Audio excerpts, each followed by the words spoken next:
I'm just sitting at this park right now. I wanted I had to talk to my neighbor Wayne again and like clear up everything with him, because how I said how like he's always like he always like look at me a certain way or something, and I told him that like I don't want to have sex. I told him that. So it's like, you know, sometimes he would give me something to eat or something if I didn't make anyone on Instacart. I get that, but I told him like I don't want him thinking that that I owe him that just because he do that for me.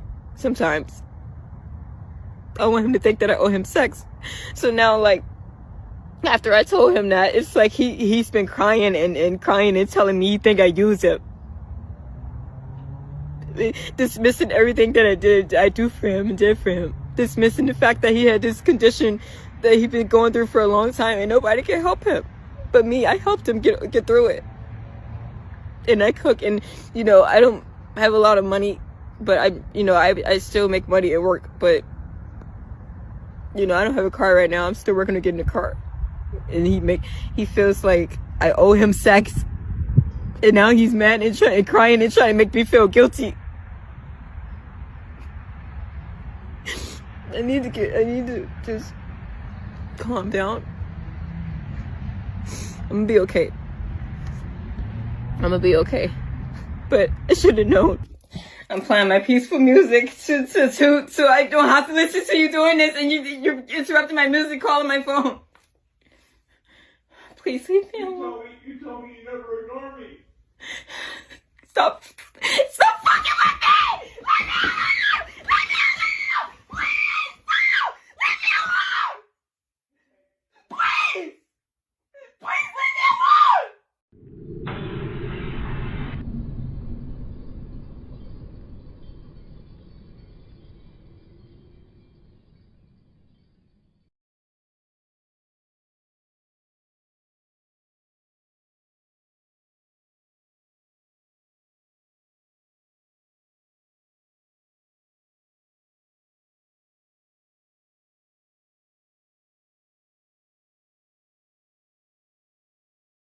I don't want to have sex with you!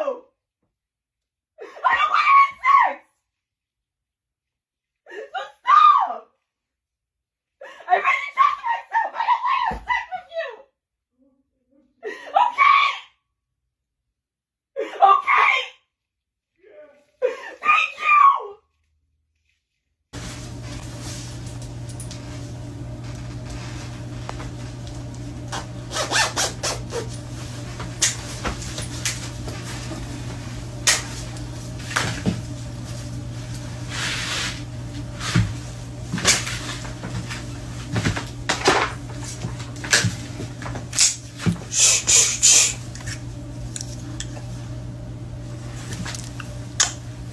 Nah, this stays at home though. I'm not gonna bring this to work because that wouldn't look right, I guess.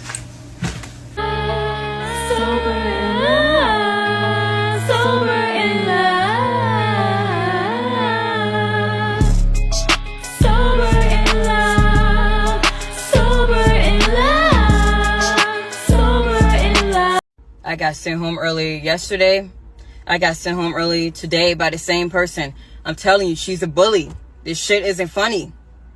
She needs to understand that just because she's a mother and got children doesn't mean that she can come in this store, you know, disrespecting people, talking to them like everybody's beneath her. She has no respect. And it isn't funny at all.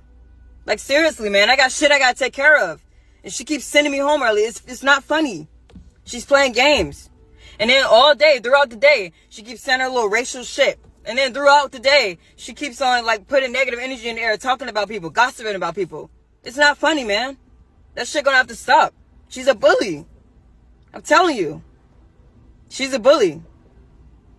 She brings a lot of negative energy in there.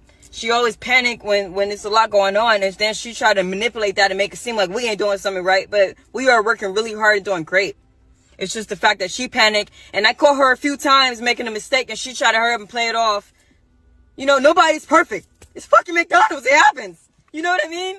Like, sometimes, like, somebody might get confused. So fuck, it gets busy, yeah. But she needs to stop playing like she don't be making mistakes. I be catching her.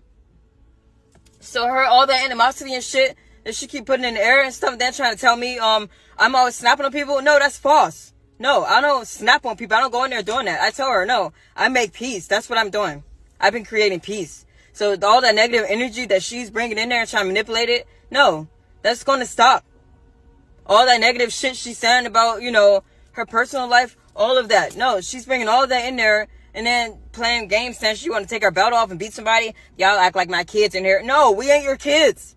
Respect us. Stop talking to us like that. That shit is crazy. I'm telling you. But to get sent home 2 days in a row, man, and I came in on my off day to make up my time, and she still sends me home early, it's not funny. Somebody will have to do something about that. It's not funny. It's not fair. It isn't funny at all. I was wrongfully treated today at work. I was literally physically tapped on a lot of times. My name kept getting called. I was doing a great job. I kept getting sabotaged, tempted, so my button can get pressed and I can go out of character. So although I went out of character, all I could say was stop talking to me. That's all I could say. Stop talking to me. And to walk into my space, still bothering me, and I said, get away from me. Please get out of my space if you don't mind. I can't talk right now, and you still continue to touch me. That made me very unhappy. It was ridiculous. Because I know that I'm a great person, and I know I won't be tolerating that. So since they decided to bully me, let the universe show them what's next. Because it wasn't right. It was ridiculous. And there will be hell to pay for that. An update to a breaking story we have been following the last few hours out of East Point, where police say an employee stabbing her own manager to death. This all happening inside a McDonald's on 9 Mile. There was some sort of verbal altercation between this manager and an employee who, incidentally, the daughter says they were friends, that they were friendly. The employee goes home, according to police, gets a knife, comes back, stabs the manager. We've learned her name is Jennifer Harris, 39 years old. 6 children, a single mom, working here for 15 years, stabs her to death. And then somebody in the drive-thru, this is happening in the area of where the employees are working in the drive-thru section of the fast food restaurant. Somebody going through the drive-thru, a CPL holder, sees everything happen. He shoots his gun in the air to try to stop everything. Unfortunately, he is not successful in doing so. But as the suspect is running out of the McDonald's, the police say that the man with the gun actually ran after her and held her at gunpoint until police arrived. Please raise your right hand. Do you swear that the information being provided is true and accurate to the best of your information, knowledge, and belief, subject to penalties of perjury? I do. Put your hand down. With regard to the defendant, Afeni Muhammad, please set forth a factual basis for the warrant request. Yes, Your Honor. On 7/10/25, McDonald's employee Afeni Muhammad stabbed McDonald's manager Jennifer Harris multiple times with a kitchen knife at the McDonald's restaurant at 17921 9 Mile. Harris was not armed at the time and died of her injuries. Prior to the stabbing, Muhammad was sent home by Harris for not performing her work duties and told Harris, "I'll be back." Muhammad was arrested on scene and the knife was recovered. Muhammad admitted that she intended to kill Harris and stated that after she was sent home, she drove to a nearby park, decided to come back and stab Harris with a knife that she had inside of her vehicle. When Muhammad returned to stab Harris, she entered the back entrance with a hooded mask over her face in an attempt to conceal her identity and attempted to flee the scene after the stabbing, but was stopped by an armed customer. And the requested charges are murder in the first degree, count 2, dangerous weapon carrying with unlawful intent, and there's a habitual second notice offense. Is that correct? That is correct, Your Honor.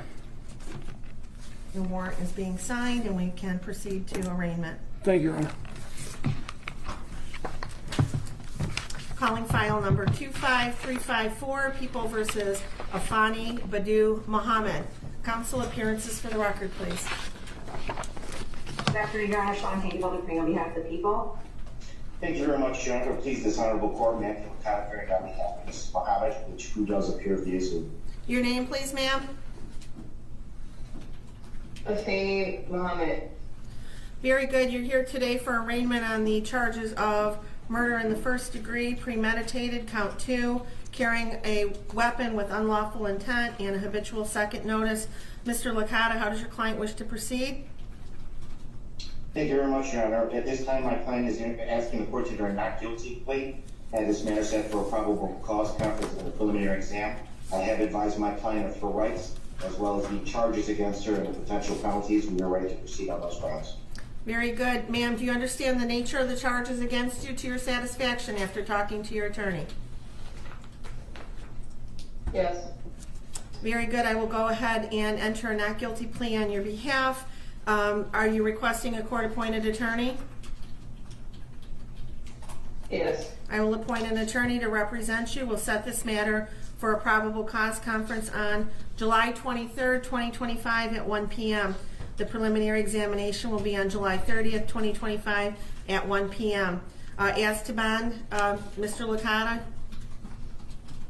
Thank you very much, Your Honor. Just briefly, my client is 26 years old, does live in a great city at this point.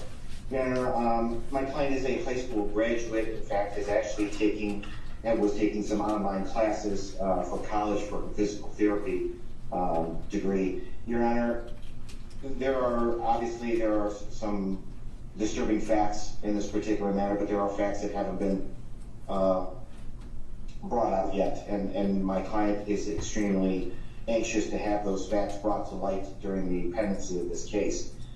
She was in an extremely abusive relationship that was not only mental but physical, that involved alcohol issues, which is where the habitual second stems from, and her prior record. Your Honor, my client is a helpful person. She's a giving person. She's actually is credited with saving a life because of a 60-year-old who had skin cancer that she may go to the doctor to find out that that's exactly what it was, and that person is doing extremely well right now. I understand the facts that have been laid out today in the warrant, but at this time, Your Honor, we are asking the court to consider a bond in this matter that is appropriate, that my client can meet so that she can meet with her attorneys and prepare her for defense in this matter. Thank you. Thank you. On behalf of the people? Yes, thank you, Your Honor.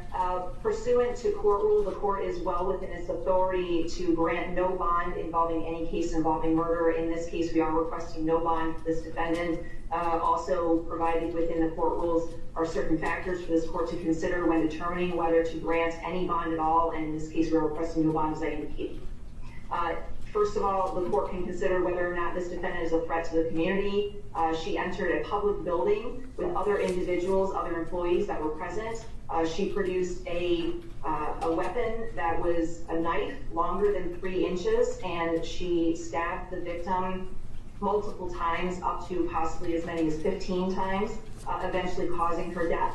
There were other employees that were present at the time, some of which attempted to help the victim after the stabbing occurred. That alone is enough to show that there is a threat to the community. She then ran from the building to her vehicle, presumably with the intent to flee from the scene. She was stopped by a helpful bystander. You're also able to consider the likelihood of conviction in this case, given the facts as laid out by Detective Showers and the information that the prosecutors have reviewed in order to charge this defendant. There is a very high likelihood of conviction. And then finally, the defendant does have a prior instance of at least one that I'm aware that involved a stabbing. It kind of like, it just like kind of like went over the line at this point. Like he handed me the knife and told me he told me to kill him. And then I said, you could kill yourself, like you're crazy. Like I don't know if I should have said it like that, but that's just like what I said at the moment, because it's like, I'm like, I was like, you're crazy, you need help, fuck you. That's what I told him. So similar, obviously, to the stabbing that occurred in this case involving a knife. So given all of those factors, and given the fact that this court does have authority to give no bond to defendants charged with murder, I am asking at this time for no bond in this case. Thank you, counsel. The court has reviewed the charges and the circumstances surrounding this case. The defendant is facing various serious charges, including murder in the first degree, which is one of the most serious criminal offenses in our state, carrying penalties up to life without parole. Additionally, carrying a dangerous weapon with unlawful intent further underscores defendant's potential threat to public safety. Defendant has a prior criminal record out of Virginia for malicious wounding. It was actually felony malicious wounding that was reduced to unlawful bodily injury concerning a stabbing, and that is what gives rise to the habitual second. And in determining bond, the court must look to the factors outlined in Michigan Court Rule 6.106. Number one, the seriousness of the offense and the danger posed to the community. The charges here involved a violent crime with a weapon, indicating a substantial risk to the public. The court finds there is a significant threat to public safety, and therefore the bond must reflect that risk. Number two, the weight of the evidence against the defendant. While the evidence is not fully before us and the defendant is cloaked with the presumption of innocence, the nature of the charges along with the prior criminal history suggests that there is substantial evidence against the defendant. Defendant's criminal history: the defendant has a violent criminal past. The history supports the court's concern that the defendant may engage in further violent conduct if she is released. The defendant's ties to the community: while the defendant is relatively young at 26 years of age, there's no indication that she has any significant stabilizing ties to the community that would ensure her return for court appearances. Without these ties, the court is concerned about the likelihood of flight. Number five, defendant's risk of fleeing or failing to appear. Due to the severity of the charges and the habitual offender status, it makes the defendant a high risk for flight. The court finds that this factor weighs heavily in favor of a high bond amount. Substance abuse or mental treatment: although there are no reports at this time suggesting that the defendant suffers from mental health or substance abuse issues that would mitigate the risks posed by defendant's release, the court is, after considering all of these factors, going to be setting bond at $25 million, cash surety only, with conditions. If the defendant is able to meet those conditions, she must be on a GPS steel cuff tether. She is not to leave the state of Michigan. She is to report her address within 24 hours of she must report any change of address within 24 hours. There would be stringent daily contact with community corrections as to her whereabouts. She also would be required to have alcohol and drug testing as condition of her release. There would be no contact with the family of the decedent, any witnesses. She is not to return to McDonald's. And if she is unable to post the $25 million bond, she will remain in custody pending further proceedings. And that concludes this matter for today. We will see you back here, ma'am, on July 23rd at 1 o'clock for your probable cause conference. My mama, she woke up every day and went to work for us. My mama died trying to take care of us. She died. My God. She was so good to everybody. A hard-working woman. So kind. If anybody needed help, she would give you her last. Give you the shirt off her back. She did not deserve that at all. How many kids does your mom? 6. All 6 of us. Me and my 5 siblings. girls and 1 boy. My brother. And she's aware that she took us from her. We met everybody at McDonald's. My mama always shared with everybody that she loved her kids, showed them pictures of us. We would come up here. We met her co-workers. We met the lady and everything. I don't understand why she had to kill her. It was not fair. My mama didn't deserve that. My mama was even good to her. She was good to everybody. everybody. I hate that she had to die alone in there. I hate that she had woke up trying to make money for me and my siblings and had to pass away just trying to work for us. It's not fair. It's not fair. And you run from taking this woman away from her children. My sister, that is just said. You met us. You met saw all her all of us in there playing in there. You gave us stickers. You came and introduced yourself to us. Why take our mama from us? You knew we loved each other. You knew she was all that we had. No. How old was your mom, if I could ask? She was 39. So she's young. Very young. Single mother. Single. Our dad is incarcerated. So now we only got our aunties and my pastor. My mama is gone.